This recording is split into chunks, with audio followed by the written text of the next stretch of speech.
Bon, j'ai bien compris que la thématique du Peitaro vous intéresse particulièrement. Donc je vais vous faire cette première vidéo en attendant de faire les montages, juste pour que vous voyez un petit peu le dispositif.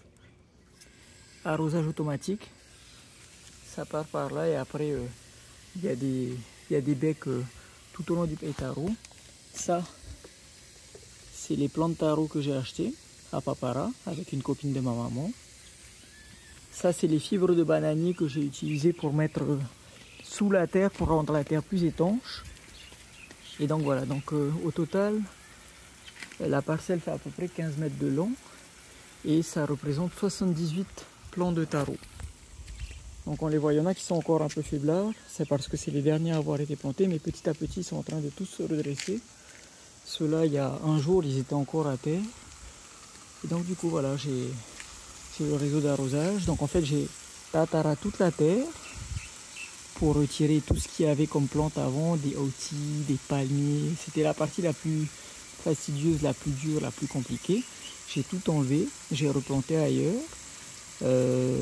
J'ai creusé la terre pour pouvoir mettre des fibres de bananier comme ça sur tout le plancher. J'ai recouvert de terre. Ensuite j'ai posé les nids.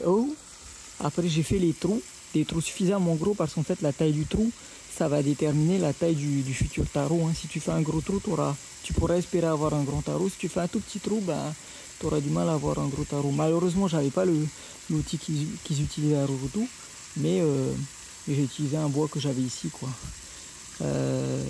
Donc voilà, donc du coup, on a fait avec ma maman. Ma maman m'a beaucoup aidé, mes tatis aussi, je les remercie parce qu'elles m'ont fourni les 30 bananiers. J'en avais pas assez, j'en ai utilisé 8 au total, mais je pense que 5 c'était suffisant. Donc après avoir posé le nid, on fait les trous.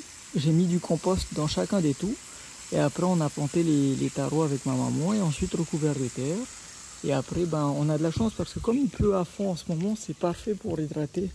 Mais c'est pas encore bien étanche et il va falloir que je mette un système de pompe pour que une fois qu'on aura bien rempli, on puisse récupérer l'eau là-bas, la renvoyer pour que ça fasse un circuit. Tu vois, comme à Rurutu, eux ils ont la chance d'avoir une rivière naturelle qui vient canaliser entre guillemets l'eau autour des parcelles qu'on appelle les Peitaro. Nous on n'a pas cette chance. Du coup je vais essayer de mettre en place un système de récupération des eaux de pluie. On a déjà un cubi pour pouvoir alimenter, pour pas que ça nous coûte trop cher en eau entre guillemets, quoi. Mais voilà. Du coup, regarde comment c'est trop beau, quoi.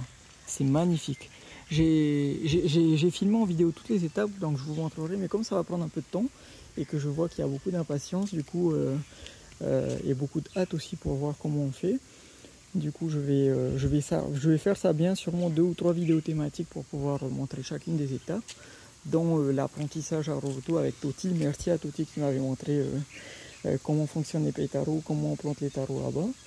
Ça sera jamais aussi bien, c'est sûr, mais au moins, on a notre Peitaro. Bon, ceux-là, ils sont un peu faiblards, mais les autres, regarde comment ils sont trop beaux. Regarde-moi ça, magnifique. Voilà, et puis si vous avez besoin d'informations, allez sur le site de la Chambre de l'Agriculture. Il y a toutes les infos sur la plante. À quelle profondeur il faut creuser, à quelle profondeur il faut planter, quelles sont les mises en garde particulières, enfin bref. Vous avez toutes les infos. Maintenant, il n'y a plus qu'à. Ciao, yamete te maintenant.